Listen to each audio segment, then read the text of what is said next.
안녕하세요. 전주에서 농사를 짓고 있는 40대 여성입니다. 서울에서 남편과 평범한 직장 생활을 하다가 귀농을 한 지 올해로 4년 차가 되어가는 것 같네요. 제가 이렇게 사연을 보내게 된 계기는요. 귀농 생활에 대한 후기를 보내고자 한 건 아니었고 동서들과의 갈등 때문입니다. 저희 남편은 3형제 중 둘째인데요. 형제들끼리 우애가 깊지는 않습니다. 그래서 그런지 몰라도 동서들끼리도 사이가 좋은 편은 아닌데요. 형님은 저보다 3살이 많고 동서는 저와 동갑인데 2명의 동서 모두 저와 성향이 잘 맞지 않습니다. 그동안 동서들과 있었던 갈등 이야기를 풀어볼까 해요. 먼저 동서 이야기부터 해보려고 합니다. 사실 아주버님께서는 가장 늦게 결혼하시는 바람에 형님보다는 동서와의 갈등이 먼저 시작된 것 같네요. 동서와 저는 비슷한 시기에 결혼을 올렸습니다. 저는 남편과 1년 정도 연애를 하고 1년 정도 결혼식을 준비한 것 같은데요. 동서는 서방님과 만난 지 6개월 만에 혼전 임신을 했고 급하게 결혼식을 올려야 했습니다. 서방님은 저보다 3살이 어린데요. 동서가 저와 동갑이다 보니 서방님이 연상의 여자친구를 만나서 사고를 치신 거죠. 시댁에서는 저희 부부가 먼저 결혼식을 준비하기도 했고 아무래도 서열이 먼저이기 때문에 먼저 식을 올리고 그 다음에 서방님 내외가 아이를 낳고 1, 2년 정도 후에 결혼식을 올리길 바라셨는데요. 그런데 동서가 굳이 배가 나오기 전에 결혼식을 서둘러 해야 한다고 난리를 치는 바람에 저희 부부와 비슷한 시기에 결혼을 하게 되었네요. 저는 사실 그 당시 서방님 내외가 늦게 결혼을 하든 저희와 비슷한 시기에 결혼을 하든 크게 상관이 없었는데요. 이미 남편과는 신혼집부터 혼수 장만까지 모두 계획해둔 게 있었기 때문에 그대로 진행하면 되었거든요. 그런데 동서가 결혼식을 서두르면서 저희 계획을 중간에 회방 놓는 바람에 모든 것들이 어긋나 버렸습니다. 먼저 남편과 결혼할 때 저는 시댁에 예단비로 3천만 원 정도를 보냈는데요. 시부모님께서 예물비로 2천만 원을 되돌려 주시더라고요. 저는 처음에 시어머니께서 저한테 돈을 잘못 돌려주신 거 아닌가 싶었습니다. 보통 예단비와 예물비를 비슷하게 하니까요. 소희야, 너도 형석이 통해서 들었겠지만 막내 아가가 집안 사정이 그리 좋지 못하다고 하는구나. 마음 같아서는 소희 너한테 남부럽지 않게 예물 해주고 싶은데 막내하고 공평하게 해줘야 되지 않겠니? 둘이 거의 동시에 결혼하다 보니까 우리 집 사정상 많은 걸 해줄 수도 없고 아무래도 너보다는 막내 집안 사정이 좋지 않다 보니까 그쪽에 돈이 더 많이 들어갈 것 같구나. 예물비가 탐탁지는 않겠지만 이해해주기 바래. 시어머니께서 동서 집안 사정이 좋지 못하다 보니 돈이 많이 들어갈 것 같다고 예물비를 적게 넣었다고 솔직하게 말씀을 하시니 한편으로는 섭섭하기도 하지만 이해는 가더라고요. 저희 친정 부모님께서도 시댁에서 충분히 그러실 수 있다며 이해를 해주셨습니다. 그런데 저희 집에서는 제가 외동딸이다 보니 친정 부모님께서 제가 결혼할 때 아낌없이 해주고 싶으셨나 봐요. 소희야, 너희 시댁에서 아무래도 아들 둘을 동시에 결혼시키다 보니까 너한테 예물을 제대로 못 맞추기는 하지만 우리는 그래도 격식을 갖춰야지 않을까 싶어서. 엄마, 사실 저는 시댁에서 예물비를 적게 받기도 했고 굳이 저희 쪽에서 격식 차리면서까지 예단비를 별도로 해드려야 하나 싶어요. 시어머니께서 솔직하게 예물 선물을 못 보내주신다고 하셨는데 저희 쪽에서 예단을 보내면 부담스럽지 않으실까요? 그렇긴 하지만 엄마 아빠가 마음이 불편해서 그래. 하나밖에 없는 딸이 결혼하는데 맨몸으로 보내는 것 같아서. 비록 예물 못 받는다고 하더라도 결혼식 올릴 때 예단 보내면 아무래도 너가 결혼하고 시댁에서 좀 더 떳떳하게 지낼 수 있지 않을까 싶고. 저는 사실 시댁에서 1,000만 원 정도 예물비를 적게 받은 상태에서 예단을 별도로 준비하고 싶지는 않았는데요. 그런데 친정엄마께서 속으로 마음이 계속 불편하셨는지 제가 만류하는데도 불구하고 예단 선물을 보내고 싶다고 하시는 거예요. 결국 시댁에 이불과 식기 등을 준비해서 보내는데 500만 원 정도 더 예단 비용이 들어갔던 것 같습니다. 결과적으로 시댁에서는 예단을 받고 무척이나 좋아하셨는데요. 추가적으로 예단을 받고 나니 시어머님께서도 눈치가 보이셨는지 저와 친정엄마의 한복을 맞춰주시겠다고 하더라고요. 그런데 그때 동서의 사부인 것까지 한복도 한꺼번에 맞추셨던 것 같습니다. 그런데 어느 날 결혼식을 올리기 이전에 시댁 식구들과 다 같이 밥 먹을 기회가 있었는데 동서가 반짝반짝 빛나는 목걸이와 귀걸이를 차고 시댁에 왔더라고요. 멀리서 봐도 보석 알이 커서 눈에 확 띄었습니다. 저는 동서를 보고 인사치레로 액세서리에 대해 이야기했는데요.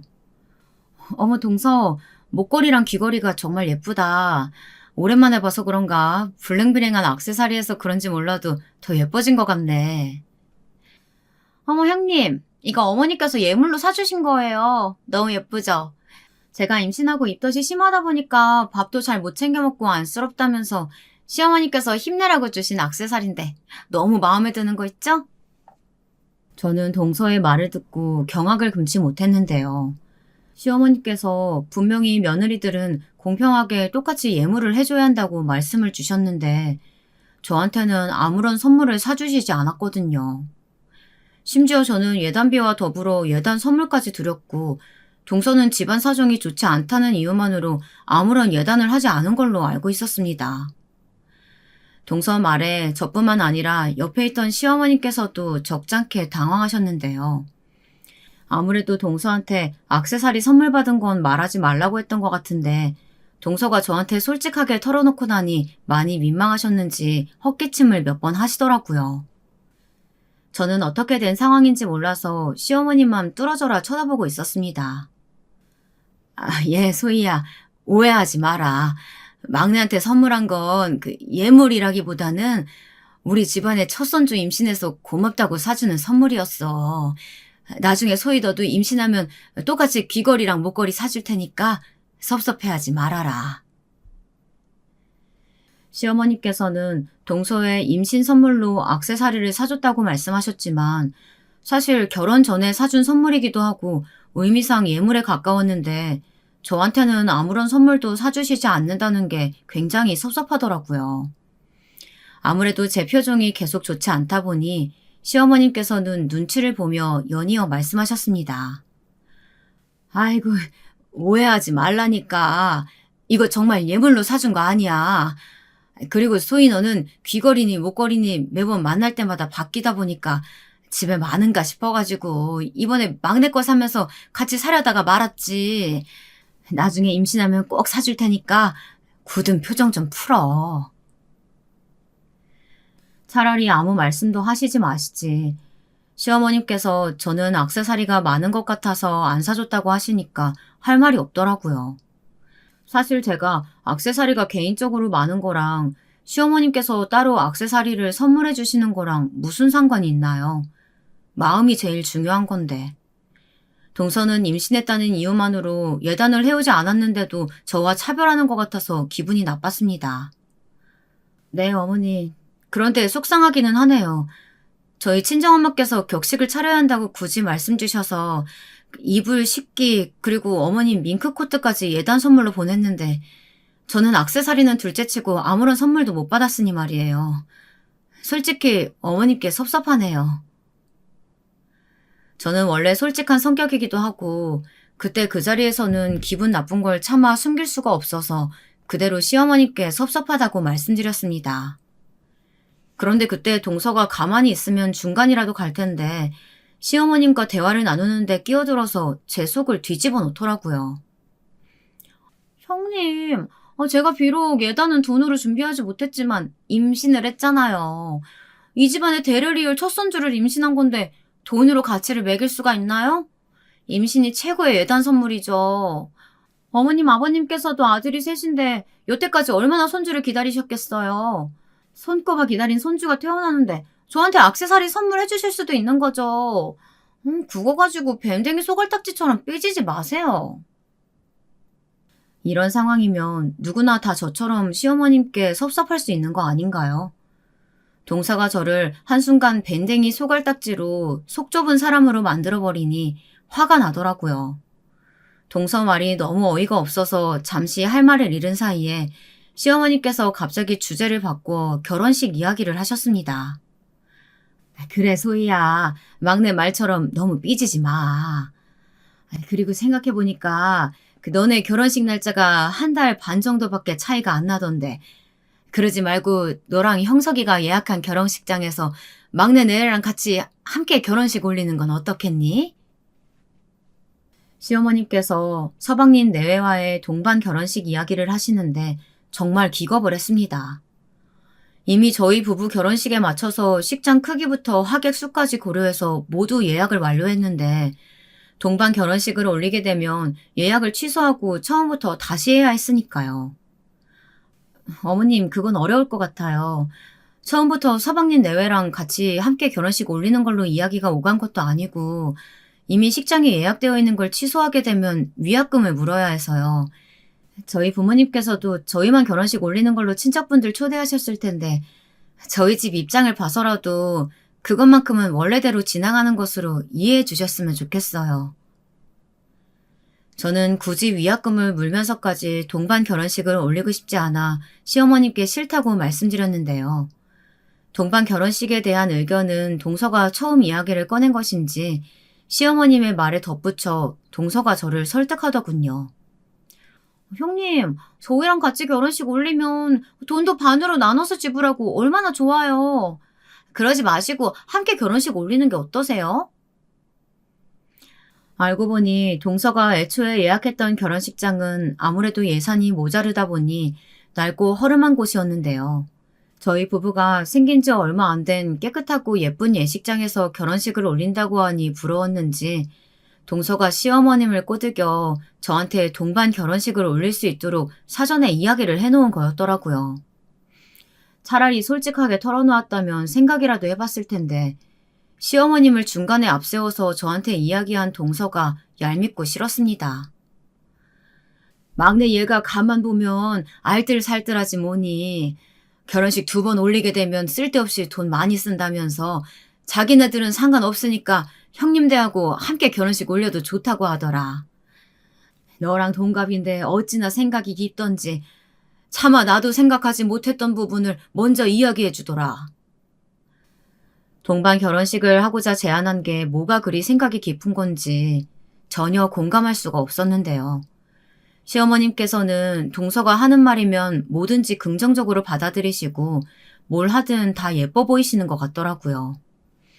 그런데 저는 이래나 저래나 동서와 함께 결혼식을 올리고 싶은 마음이 손톱만큼도 없었고 다시 한번 시어머님께 정중하게 거절했습니다. 제가 2번 거절을 하니 시어머님께서도 어쩔 수 없다고 판단하셨는지 씁쓸해 하시긴 했지만 알았다고 하셨는데요. 저는 그날 이후로 여우같이 얄미운 동서를 마주보는 게 불편해졌습니다. 이번에는 형님과 갈등이 있었던 사건에 대해서 이야기하려고 하는데요. 돌이켜 생각해보면 남편과 결혼 후에는 동서보다는 형님과의 갈등이 더 많았던 것 같네요. 원래 계획대로라면 남편과 결혼 후에 대출을 받아 자그마한 아파트에서 신혼을 시작할 예정이었는데요. 아주버님과 서방님은 결혼하기 전부터 독립해서 나가 살고 있었고 남편만 시부모님과 함께 살고 있었습니다. 그러다 보니 남편까지 결혼해서 나가 산다고 하니까 시부모님께서 아들 셋이 모두 나가 산다고 생각하니 적적하실 게 우려가 되셨는지 저희 부부한테 결혼하고 2년간만 시댁에서 함께 사는 게 어떻겠냐고 하시더라고요. 저는 처음에 당연히 남편과도 따로 분가해서 사는 걸로 이야기를 해둔 상태라 갑작스럽게 시부모님께서 시댁살이를 권하시니 당황스러웠는데요. 서방님 내외의 경우 따로 신혼집을 장만할 필요 없이 서방님께서 혼자서 독립해서 살고 있었던 오피스텔에서 신혼을 시작한다고 해서 시부모님께서 별 말씀 안 하셨던 것 같았습니다. 시댁살이가 마음에 내키지는 않았지만 시부모님께서 비록 결혼할 때 예물은 못 해주었지만 2년 동안 함께 살고 나서 분가할 때 큰 평수의 아파트를 구할 수 있도록 돈을 보태주시겠다고 말씀을 하셨는데요. 더불어 남편도 원래대로 집에서 사는 게 편하고 하니 제가 100번 양보하여 시댁살이를 시작하게 되었습니다. 그렇게 결혼하고 시댁살이를 한 지 1년이 되었을 때 저는 임신을 했고 아주버님께서 늦깎이 결혼식을 올리게 되었습니다. 그런데 아주버님께서 분양으로 넣었던 아파트가 완공이 되지 않아 결혼하고 한동안만 저희 부부와 함께 시댁에 들어와 살면 안 되겠냐고 하더라고요. 사실 시부모님과 함께 사는 것만으로도 눈치가 보이는데 아주버님 내외까지 함께 살게 되면 집도 좁아지고 불편할 게 뻔해서 저는 마음에 내키지 않았습니다. 그런데 제 의사와는 달리 시부모님께서 결정을 내리셔야 했고 가족이 많아지면 북적대고 좋을 것 같다면서 아주버님 내외도 함께 당분간만 시댁에서 사는 걸로 허락을 해주셨죠.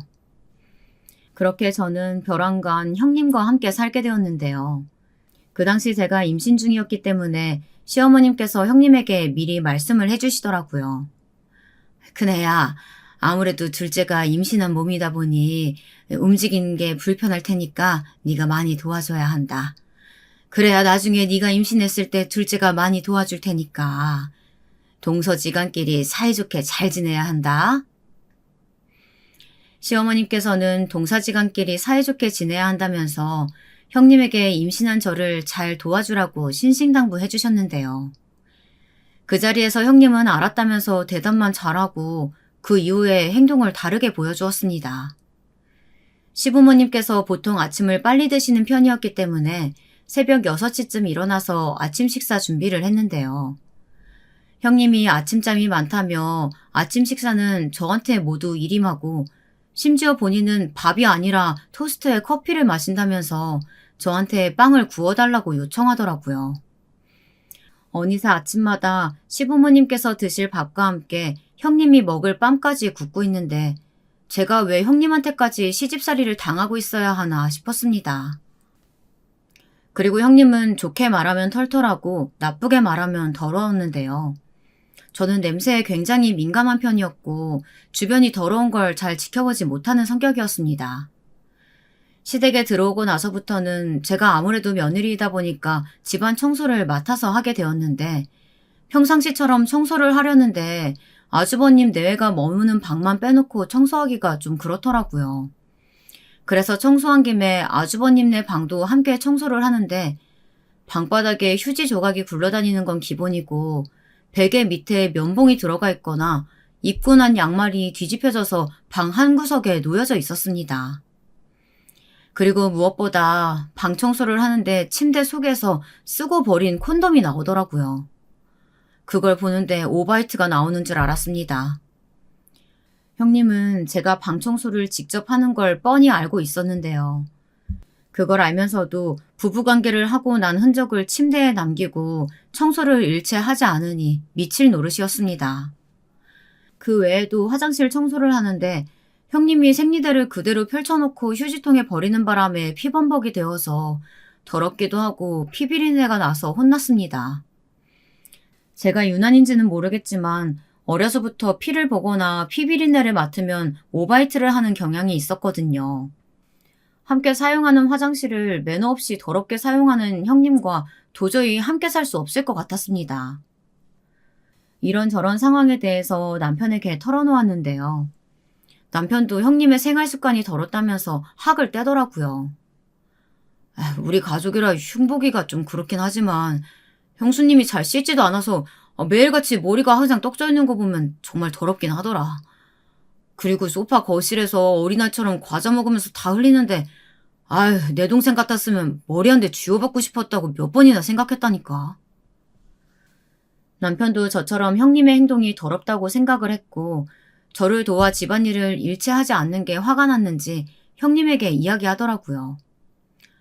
형수님, 함께 살면서 집안일 같은 건 저희 아내랑 나눠서 해야 하지 않을까요? 심지어 저희 아내가 방까지 치워주는 것 같던데 그건 아니지 않나 싶어서요. 자기 방은 자기가 치워야지. 여기가 호텔방도 아니고 항상 더럽히기만 하시는지 모르겠네요. 남편은 대놓고 형님에게 방을 치우라며 말을 했는데요. 저 같으면 민망했을 것 같은데 형님은 아무렇지 않게 말하더라고요. 서방님, 저는 동서한테 저희 방 치워달라고 말한 적 한 번도 없는데요. 동서가 좋아서 방 치우는 걸 가지고 왜 저한테 뭐라고 하시는지 모르겠네요. 당연히 방은 각자 치워야죠. 저희가 방을 더럽게 쓰던 어떻든 간에 신경 안 쓰면 될 일 가지고 이렇게 얘기하시니 어이가 없네요. 형님은 도리어 남편이 하는 말에 기분이 나쁘다며 내색을 했고, 어떻게 보면 형님 말대로 방을 더럽게 쓰든 어떻든 그냥 내버려두면 될 것을 제 성격에 청소를 해줘서 이 사달이 난 것 같아 남편에게 그만 대꾸하라며 손사래를 쳤습니다. 이렇게 형님과 친하게 지내지 못하는 걸 시어머니께서도 눈치를 챘는지 어느 날은 시어머님께서 저를 밖으로 따로 불러내시더라고요. 그리고 임산부가 잘 먹어야 한다면서 소고기를 사주시면서 말씀하셨습니다. 둘째야, 아무래도 큰애하고 함께 살다 보니까 힘든 일이 많지. 나도 너희랑 살 때가 더 좋았던 것 같은데 가족이 많다고 해서 좋은 건 아니더구나. 네가 집안일 한다고 고생 많은데 내가 해줄 수 있는 건 많지 않고 미안하구나. 첫째 내가 두세 달만 있으면 분양받은 집이 완공된다고 하니까 조금만 더 버티고 함께 살자꾸나. 시어머님께서는 제가 힘들까봐 따로 불러내어 위로를 해주셨는데요. 한때 시어머님께서 동서만 이뻐하고 차별하는 것 같아서 섭섭했었는데 시어머님과 함께 살다 보니 미운 정, 고운 정이 이렇게 들어서 저를 챙겨주시니 감사하더라고요. 그리고 시어머님께서 저를 직접 달래주시니 형님과의 생활을 조금만 더 참아보기로 결심했습니다. 그런데 얼마 지나지 않아 말하기도 민망한 이야기를 형님이 저랑 단둘이 있을 때 물어보더라고요. 동서, 나 정말 궁금해서 물어보는 건데 서방님하고 관계는 자주 하는 거야? 저는 형님이 무슨 의도를 가지고 저한테 그런 이야기를 물어보는 것인지 이해가 안 갔는데요. 대꾸를 아예 안 하려다가 대충 둘러댔습니다. 네, 자주 하는데 그런 건 왜 물어보시는 건데요? 임신해서 배가 그렇게 나왔는데도 성욕이 생기는 거구나. 그나저나 동서는 잘생기고 몸 좋은 남자랑 관계해서 좋겠네. 사실 저희 남편이 잘생긴 얼굴인데다가 어려서부터 운동을 해서 어깨가 넓고 몸이 다부지긴 했는데요. 그런 남편을 두고서 그런 선 넘는 이야기를 하는 형님이 더러운 걸 떠나서 이상해 보이기까지 하더라고요. 형님의 말을 생각할수록 어이가 없고 기분이 나빠서 남편에게 이야기를 하니 남편도 형님이 변태가 아니냐면서 도저히 함께 살기 어려울 것 같다고 이야기했습니다. 아주버님께서는 형님이 이렇게 선 넘는 발언을 하고 있는 걸 아시는 건지 모르시는 건지 나몰라라 하셨는데요. 아주버님이 보살 성격을 가지고 있어서 그런진 몰라도 형님이 어떤 행동을 하든 어떤 말을 하든 다 이해하고 화를 내지 않는 것 같더라고요. 그러다 보니 남편이 저를 대신해 아주버님께도 여러 번 형님의 행동에 주의를 달라며 이야기했는데도 전혀 고쳐지지 않았습니다. 이러다 보니 저는 곧 출산을 해야 하는 만삭의 몸이었는데 더러운 형님 때문에 냄새에 예민해져서 입덧까지 하게 됐는데요. 형님과 함께 시댁에서 살았던 6개월 동안 정말이지 온갖 스트레스를 다 받았던 것 같습니다. 이렇게 저는 형님과 동서의 각기 다른 에피소드로 갈등이 있었고 사이가 그닥 좋지 않았습니다. 그러던 와중에 제 인생에 큰 변화가 찾아왔는데요. 친정 부모님께서는 시골에서 농사를 짓고 계셨는데 친정 엄마께서 갑작스럽게 유방암 3기 진단을 받게 되었습니다. 시골에 거주하셨기 때문에 병원 진료가 쉽지 않았고 서울에 있는 큰 대학병원에 입원해 수술을 받고 항암 치료를 받으셨는데요. 다행히 유방암이 완치는 되셨지만 나중에 재발될 가능성이 있는 상태였습니다. 사실 저는 성인이 되고 나서부터 전주에 있는 친정집을 나와 서울에서 생활한 지 15년이 넘은 상태였는데요. 친정 엄마가 아프시고 나니 부모님과 함께 떨어져 지냈던 시간들이 너무 아쉽더라고요. 그래서 한동안은 친정 엄마 옆에서 살고 싶다는 생각이 들었습니다. 현실적으로 남편과 서울에서 직장 생활을 하고 있었기 때문에 어려울 것이라고는 생각했는데요. 이런 제 생각을 남편에게 가볍게 이야기를 꺼냈는데 너무나도 고맙게도 원래 다니던 직장 생활을 청산하고 친정 부모님 곁에서 귀농하여 살아보는 건 어떻겠느냐고 남편이 먼저 제안을 해주었습니다. 그리고 딸 하나, 아들 하나, 아이들이 있었는데 도시 생활보다는 시골 생활을 하면서 자연 환경에 노출시켜줄 수 있어 귀농 생활이 나쁘지 않겠다는 생각이 들더라고요. 그래서 남편과 오랜 상의 끝에 친정 부모님께서 하시던 농사일을 그대로 넘겨받아 귀농을 하기로 결심했습니다. 처음 시골에 아이들을 데리고 왔을 때는 모든 것들이 막막하기만 했는데요. 농사 짓는 방법을 모르다 보니 일을 하고 싶어도 제대로 일을 할 수 있는 환경이 되지 못했습니다. 그래서 친정 부모님께 하나부터 열까지 농사 짓는 방법을 배웠던 것 같고요. 농사일이 생각보다 적성에 맞았는지 남편은 농사를 제대로 배우고 싶다면서 농업기술센터에서 제공해주는 귀농 교육을 들을 정도로 열정을 보였네요. 저는 아이들을 돌보면서 동네 어르신들께 농사 비법을 터득하며 우리만의 노하우를 조금씩 만들어 갔습니다. 친정 부모님께서는 원래 토마토, 오이 정도만 농사를 지으셨는데요. 사계절 내내 농사를 지을 수 있고 꾸준히 매출을 낼 수 있는 농작물을 추가로 들여야겠다는 생각이 들더라고요. 그래서 인터넷을 검색해봤더니 이색적으로 예쁘게 생긴 유럽식 쌈채소가 생으로도 먹을 수 있고 고기와 쌈 싸먹을 때도 인기가 좋다고 해서 새로 들여와 농사를 짓기 시작했습니다. 결과적으로는 쌈채소 농사에 성공했는데요. 주변 어르신들께서는 쌈채소 팔아봤자 얼마 안 남는다고 하셨는데 예상외로 전국에서 주문이 물밀듯 많이 들어왔습니다. 그도 그럴 것이 남편이 머리를 써서 온라인 라이브 방송을 활용해서 저희가 직접 농사지은 농작물을 홍보하기 시작했는데요. 시간이 흐를수록 점차 홍보 효과가 났는지 저희 온라인 라이브 방송을 보는 고객 숫자도 우후죽순으로 늘어났어요. 심지어 홈쇼핑에서도 저희 농장의 쌈채소를 판매하고 싶다고 연락이 오더라고요. 기회가 왔을 때 무조건 잡아야 한다는 생각에 남편과 저는 직원들을 추가로 고용해 쌈채소를 온라인상에서 언제 어디서든 실시간으로 구매할 수 있는 유통 구조를 만들었습니다. 그러다 보니 굳이 오프라인상에서 영업활동을 하지 않더라도 온라인에서 넘치는 양의 주문을 받을 수 있었고 말 그대로 농산물 사업이 초대박이 났네요. 지금은 쌈채소를 전국에 포장 유통할 수 있는 공장까지 세워서 200명이 넘는 직원들을 부리면서 점차 사업을 키워나가고 있습니다. 그렇게 농사일에 재미를 붙여가다 보니 시댁 사람들은 자연스레 멀리하게 되었던 것 같네요. 예전만큼이나 시댁 식구들을 자주 만날 수는 없어도 설날, 추석, 시부모님 생신과 같은 이벤트가 있으면 서울로 올라가서 얼굴을 봤던 것 같습니다. 처음 저희 부부가 직장을 그만두고 친정 부모님 밑에서 농사일을 배운다고 했을 때 시부모님께서는 크게 반대를 하셨는데요.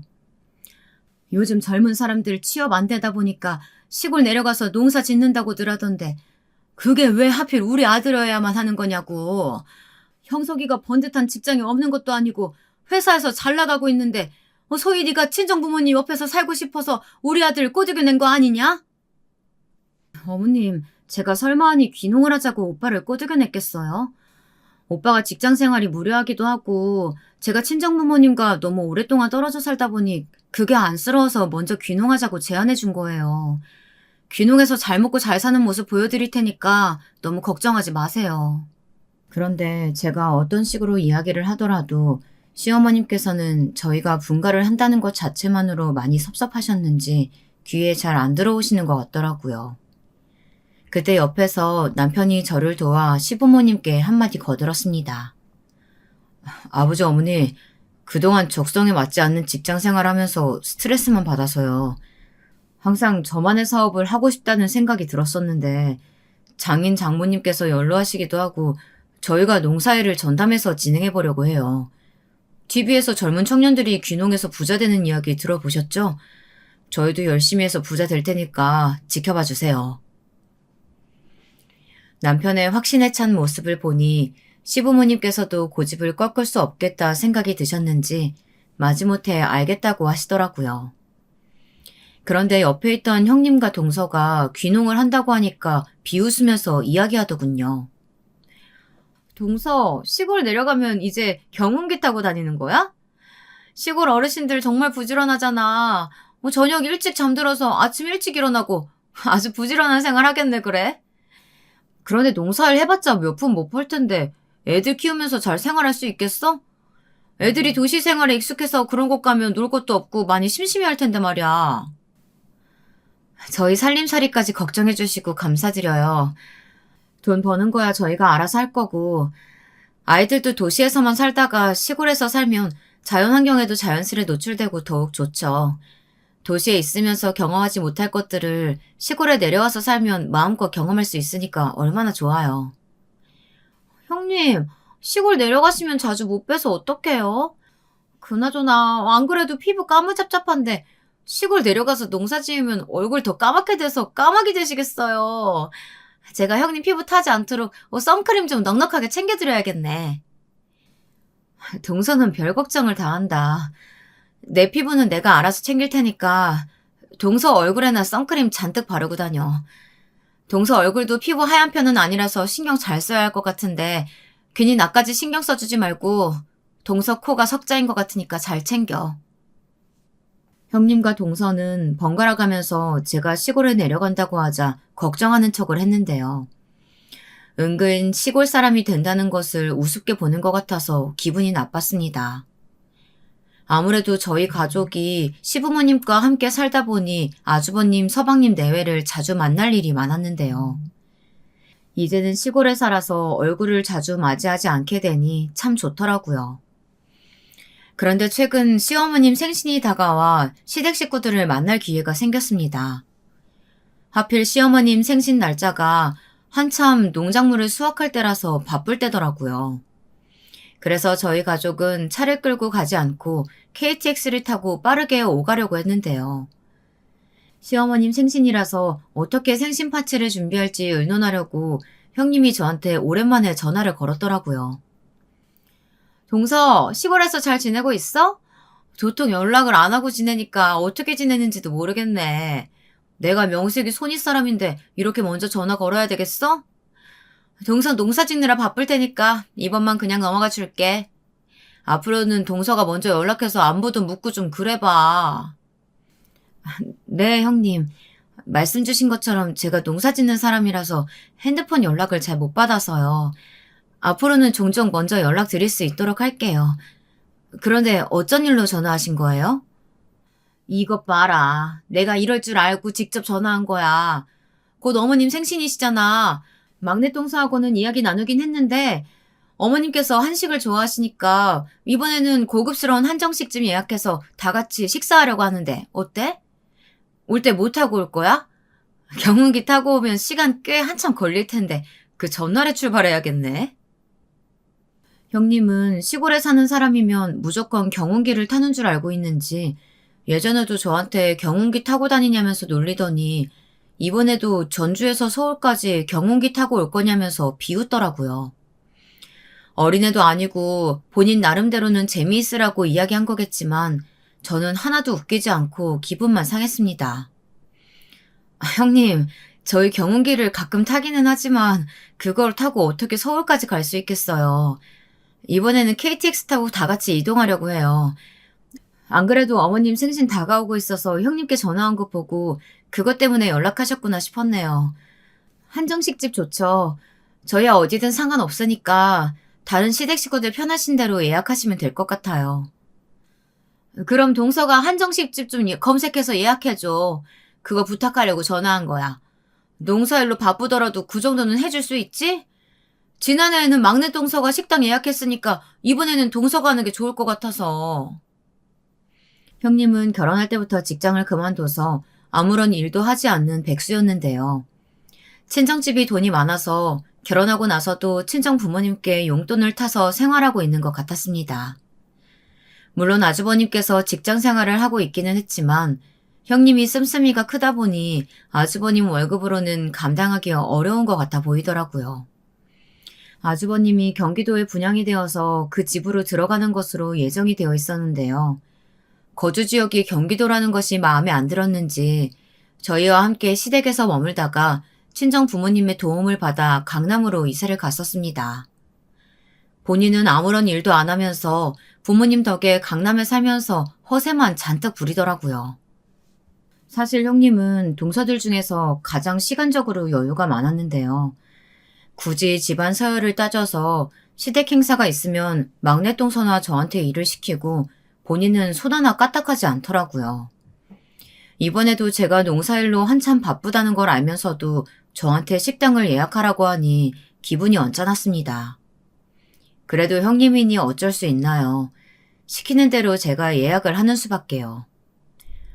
네, 형님. 제가 고급스러운 한정식집 알아보고 미리 예약해 둘게요.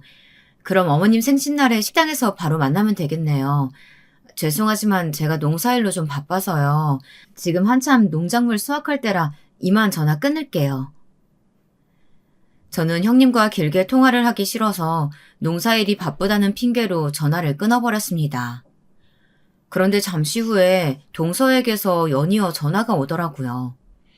안 그래도 형님과 통화를 하고 나서 기분이 안 좋았는데 동서와 다시 통화를 나누려니 머리가 지끈거렸던 것 같습니다. 동서, 무슨 일로 전화를 다 했어? 안 그래도 좀 전에 형님하고 통화했고 어머님 생신 파티 준비로 식당은 내가 예약하기로 했어. 다 알고 있어요. 제가 형님보다는 큰형님하고 더 친하잖아요.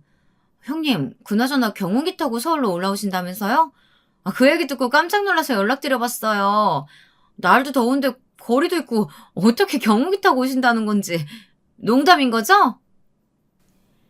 저는 동서가 무슨 똥단지 같은 소리를 하고 있는가 싶었는데요.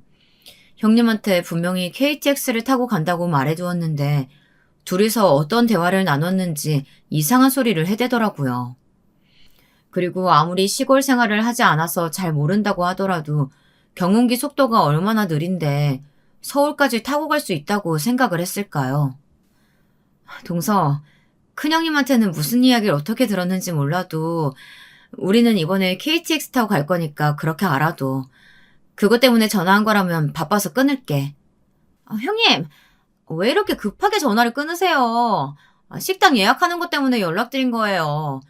큰형님하고는 이야기 나눴는데 이번에 식당 예약부터 계산까지 형님네가 다 하시고 저희가 대신에 어머님 생신 선물 준비하려고 하는데 어떠세요?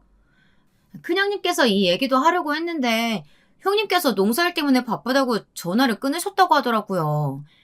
그리고 식당은 제가 알아본 곳이 있으니까 그쪽으로 전화하셔서 예약하시면 돼요. 시어머님 생신 선물이야 각자 집안에서 알아서 하면 되는 것인데 왜 저희 집에서 모든 식비를 감당해야 하는 것인지 이해가 안 가더라고요. 그리고 나중에 알고 보니 동서가 알아봤다고 한 한정식은 가장 저렴한 코스가 20만 원인 초특급 고급 식당이었는데요. 시댁 식구가 다 함께 모이게 되면 꽤 인원수가 많은데 그렇게 비싼 고급 식당을 예약하라고 저한테 굳이 알려준 걸 보면 형님과 동서가 둘이서 짜고 저를 골탕 먹이려고 했던 것 같네요. 동서도 형님과 같이 강남에 거주하고 있었는데요. 서방님께서 3번 정도 사업에 실패하고 마지막으로 도전하신 애견용품 사업이 성공하면서 돈을 많이 벌었는지 강남으로 이사를 간다고 하더라고요.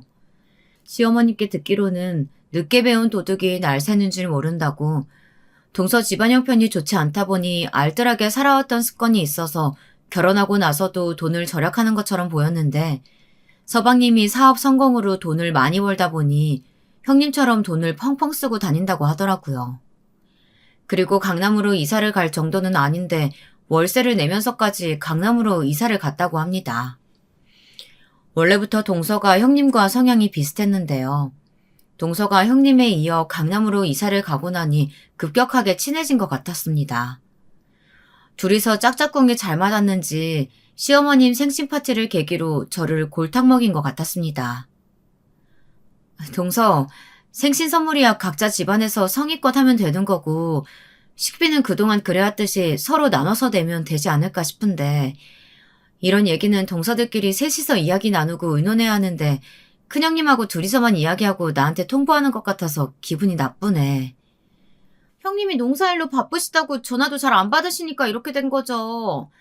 저는 잘 모르겠어요. 이렇게 하자고 한 건 큰형님 뜻이니까 형님께서 기분 나쁘시거나 그렇게 하고 싶지 않으시면 큰형님한테 따로 연락해보세요. 그럼 저는 할 얘기 다 전달했으니까 전화 끊을게요.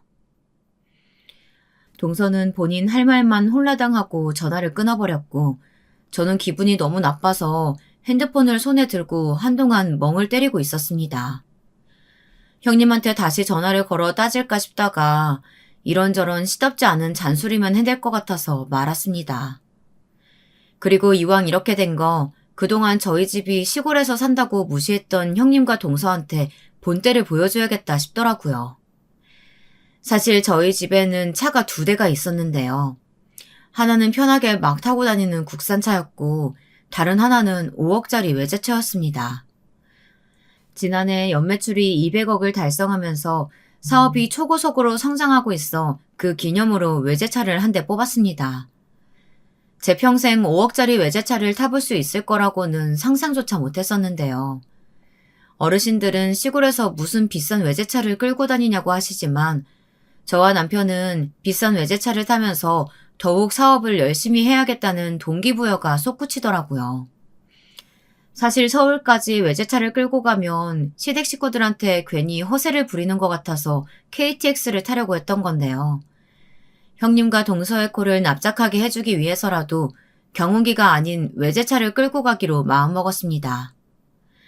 그리고 이왕 식비도 저희 집에서 내기로 한 거 통 크게 시어머님 선물도 다른 동서들보다는 값비싼 선물로 준비해야겠다 싶어서 명품 가방을 구매했습니다. 얼마 지나지 않아 시어머님 생신 당일이 되었고 저는 아이들을 데리고 5억짜리 외제차를 끌고 서울로 올라갔는데요. 저희가 거리가 있다 보니 아침 일찍 출발해서 그런지 식당에 제일 먼저 도착했더라고요. 식당 앞에 차를 주차해두고 안으로 들어가 시댁 식구들을 기다리고 있었습니다. 모든 식구들이 도착했는데 아무래도 저희 식구를 오랜만에 만나다 보니 농사일은 잘 되어가냐며 안부를 먼저 묻더군요.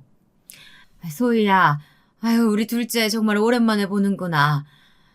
그동안 농사일 하느라 고생해서 그런지 우리 형석이도 그렇고 둘 다 얼굴이 빼빼 말랐네. 식당 오는 길에 막내한테 들었다.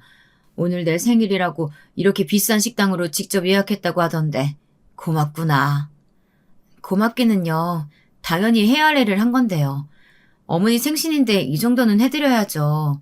저희가 귀농하고 사업이 잘 돼서 가족들한테 이렇게 한 번쯤은 제대로 베풀고 싶었네요. 저는 그동안 저희 사업이 얼마나 잘 되고 있는지 시댁 식구들에게 단 한 번도 이야기한 적이 없었는데요. 굳이 허세를 부리고 싶지 않아서 말을 하지 않았던 거였는데 형님과 동서 얼굴을 보니 괜시리 자랑을 하고 싶어지더라고요. 동서, 농사일을 해서 돈 벌어봐야 얼마나 벌겠어. 그나저나 어머님 말씀대로 농사일 하느라 힘들었는지 동서 얼굴이 말이 아니네. 까맣게 다 타서 피부가 다 벗겨질 것 같아. 이런 날 오면서 좀 꾸미고 오지 그랬어. 그러게요. 큰형님 말씀대로 형님 얼굴이 예전만 하지 못하게 돼서 어째요? 저희 남편도 사업 잘 되고 있는데 형님네는 농사일로 어느 정도 벌고 계신지 궁금하긴 하네요. 그래봤자 저희 남편보다는 못 벌 것 같긴 하지만요. 형님과 동서는 여전히 저희 집이 농사일을 한다며 무시를 했습니다. 저희 사업이 얼마나 잘 되고 있는지는 이따 식사하고 밖에 나갈 때 시골에서부터 끌고 온 차 보시면 자연스레 아시게 될 거예요. 오늘 차 끌고 왔나 보네? KTX 타고 온다 그랬잖아. 경운기 끌고 온 건 아니지? 형님은 다시금 질리지도 않는지 경운기를 타고 왔냐며 놀렸고 저는 형님 말을 무시하고 시어머님께 준비한 명품 가방을 전달해 드렸습니다. 어머님, 그동안 가방 하나 못 사드린 것 같아서 이번 생신을 맞이해서 명품 가방 하나 준비해봤어요. 마음에 드셨으면 좋겠네요. 시어머님께서는 명품 가방을 선물로 받고 입이 귀에 걸릴 정도로 좋아하셨는데요. 그 모습을 보니 돈이 꽤나 들긴 했지만 명품 가방을 준비하길 잘했다고 생각이 들더라고요. 그런데 제가 명품 가방을 준비해서 어머님께 드리자 형님과 동서 눈빛이 흔들리는 것을 볼 수 있었습니다. 형님, 이번에 어머니 선물로 힘 좀 쓰셨나 봐요? 명품 가방 사드릴 거면 진작에 저희한테 연락을 좀 주시지 그랬어요. 저희는 어머님께서 편하게 백화점 가서 쇼핑하시라고 백화점 상품권 준비했는데 괜히 비교되게 만들고 참 생각이 짧으신 것 같네요. 생각이 짧다고? 동서 말이 좀 심한 것 같네. 나한테 상의도 없이 이 식당으로 예약하라고 시키고 우리한테 식비 내라고 한 건 형님과 동서였잖아. 그러면서 어머님 선물은 둘이서 제대로 준비할 거니까 나한테 신경 쓰지 말라고 했잖아. 그래서 선물은 따로 준비하지 않으려고 하다가 그래도 격식은 갖춰야 할 것 같아서 명품 가방 준비한 건데 뭐가 문제야? 그때 동서간에 신경전을 벌이고 있으니 시어머님께서 불편하셨는지 헛기침을 몇 번 하셨는데요. 큰애 작은애 둘 다 그만둬라. 둘째가 내 생일이라고 멀리 시골에서부터 식당도 예약하고 선물까지 준비했는데 뭘 따지고 드는 거야. 둘째 정성을 보고 다들 좀 배워. 어떻게 하나같이 시부모님하고 가까이 살면서 옆에 있는 자식들이 멀리 떨어져 사는 자식보다 못하게 챙기는지 원. 아휴. 시어머님은 명품 가방 선물이 꽤나 마음에 드셨는지 제 편을 들면서 형님과 동서를 혼내시더라고요. 속으로 얼마나 통쾌했는지 모릅니다. 그리고 식사를 마치고 밖으로 다 같이 나왔는데요. 동서가 자신감 넘치는 표정으로 주차장으로 가더니 처음 보는 흰색 벤츠 차량 앞에 서서 이야기를 했습니다. 오늘 오랜만에 식구들 만난다고 오빠가 힘 좀 썼네요. 얼마 전에 벤츠 한 대 뽑았거든요, 어머니. 오늘 생신이신데 아버님하고 같이 벤츠 타고 강남 한 바퀴 드라이브 해보시는 건 어떠세요? 서방님 사업이 잘 된다고 하더니 동서네가 외제차를 한 대 뽑은 것 같더라고요. 사실 저는 외제차라고 하더라도 저희 차에 비하면 저렴한 차라서 속으로 비웃었는데요. 그때 형님이 동서를 의식하는 듯이 한마디 했습니다. 동서, 우리 집 차하고 똑같은 걸로 뽑았네? 지난번에 우리 집 차 보고 예쁘다고 타보고 싶다고 하더니만 부러워서 한 대 뽑은 거구나? 아무리 그래도 색깔까지 똑같은 걸로 사면 어떡해. 강남으로 이사 온 것도 그렇고 차까지 똑같은 걸로 사고 따라쟁이네. 따라쟁이라뇨. 형님네 차는 풀옵션이 아니잖아요. 저희 집은 풀옵션이라서 1억이 훨씬 넘어요. 엄밀히 따지면 형님네 차보다 훨씬 더 좋은 거죠. 형님과 동서는 도찐 개찐인 차를 가지고 서로 기싸움을 펼쳤는데요. 그놈의 차가 뭐 그리 중요하다고 서로 자존심을 부리는지 이해할 수가 없었습니다. 그런데 그때 형님이 갑자기 저를 쳐다보면서 시골에서부터 끌고 온 차가 어디 있냐고 물어보더라고요. 그나저나 동서는 사업이 얼마나 잘 됐는지 차를 보면 알 거라면서 도대체 어디 있는 거야? 저기 맨 끝에 주차돼 있는 저 구닥다리 검은색 차 끌고 와서는 사업 잘 된다고 자랑한 건 아니지? 형님은 바로 코앞에 저희 차를 두고서 굳이 멀리 주차되어 있는 허름한 차를 손으로 가리키며 저희 차가 맞는지 물어보더라고요. 설마 하니 코앞에 있는 5억짜리 외제차가 저희 차일 리 없다고 생각했었나 봐요. 형님, 설마 하니 저 허름한 차를 끌고 왔을 리가요. 형님 바로 앞에 있잖아요. 그래도 색은 맞추셨네요. 여기 앞에 있는 자그마치 5억짜리 검은색 외제차가 저희 차예요. 어머님, 동선의 차 타지 마시고 아버님하고 저희 차 타고 드라이브 하세요. 저희가 소화시킬 겸 이곳저곳 모시고 갈게요. 도무지 믿기지 않는 표정으로 멍을 때리고 있길래 차키로 차문을 열어 보여주었습니다. 그제야 제 말이 거짓이 아닌 걸 깨달았는지 형님과 동서 모두 민망한 표정으로 서 있었는데요. 형님, 이거 형님 차 맞아요? 형님 내가 어떻게 이런 고급차를 타고 다녀요? 이거 웬만한 부자들 아니면 못 타는 차인데? 이걸 어떻게... 그런데 마침 그때 한식당 사장님께서 갑자기 나오시더니 저한테 인사를 건네시더라고요. 아이고, 이소희 대표님 아니세요? 안 그래도 저희가 대표님네 쌈채소를 납품받고 나서 손님들이 채소가 너무 싱싱하고 맛있다고 칭찬하시더라고요. 덕분에 손님들이 더 많이 찾아오고 계십니다. 직접 한번 뵙고 싶었는데 남편분하고 온라인 라이브 방송하시는 거 보고 낯이 익어서 계속 쳐다보고 있었네요. 알고 보니 시어머님 생신으로 예약했던 한식당이 저희 농산물을 납품하고 있던 식당 중 하나였고 한식당 사장님께서 저를 먼저 알아보시고 인사를 건네셨더라고요. 이런 우연이 있을 수 있는지 저도 너무 신기했습니다. 먼저 알아봐 주셔서 감사드립니다. 저희 쌈채소 덕분에 손님들이 더 많이 찾아오신다고 하니 뿌듯하고 좋네요. 앞으로도 더 다양하고 싱싱한 쌈채소 납품할 수 있도록 할게요. 저는 그렇게 사장님께 급하게 인사만 드리고 식구들에게 돌아왔는데요. 저희 사업이 잘 돼서 강남 한복판에 있는 한식당까지 진출했었나 보네요. 워낙 거래처가 많아서 잘 몰랐는데 식당 사장님까지 저를 알아봐 주시고 몸둘 바를 모르겠어요. 왠지 아까 밥 먹으면서 쌈채소가 눈에 들어온다고 했는데 저희 농산물일 줄이야. 그리고 저는 그동안 형님과 동서가 시골에 산다면서 농사일을 해봤자 얼마나 돈을 벌겠냐고 개무시해왔던 지난 날들을 떠올리며 한마디 해주었습니다. 형님, 오늘 제가 진짜로 경운기 타고 왔으면 재밌었을 텐데 그냥 집에 있던 5억짜리 외제차를 끌고 왔네요. 다음번에 시골 한번 놀러 오세요. 저희 사무실이랑 공장이랑 구경시켜 드릴게요. 오늘 식당에서 드신 쌈채소도 맛있었으면 나중에 택배로 보내드릴 테니까 연락 주세요. 동서도 나중에 연락 줘. 시간이 늦어서 저희는 아버님, 어머님 드라이브 좀 시켜드리고 모셔다 드릴게요. 형님과 동서는 저한테 입도 뻥끗 못하고 민망한지 고개를 떨구면서 알았다고 하더라고요. 그리고 1억짜리 벤츠를 타러 가면서 다시 한번 저희 차를 힐끔힐끔 쳐다보았는데요. 속으로 어찌나 통쾌하고 기분이 좋았는지 그동안 형님과 동서 때문에 쌓였던 스트레스가 한 방에 날아가는 기분이 들었습니다. 그 이후로 형님과 동서는 번갈아 가면서 저한테 전화하면서 그동안 무시해서 미안했다며 시골에 놀러 오겠다고 친한 척을 해대더라고요.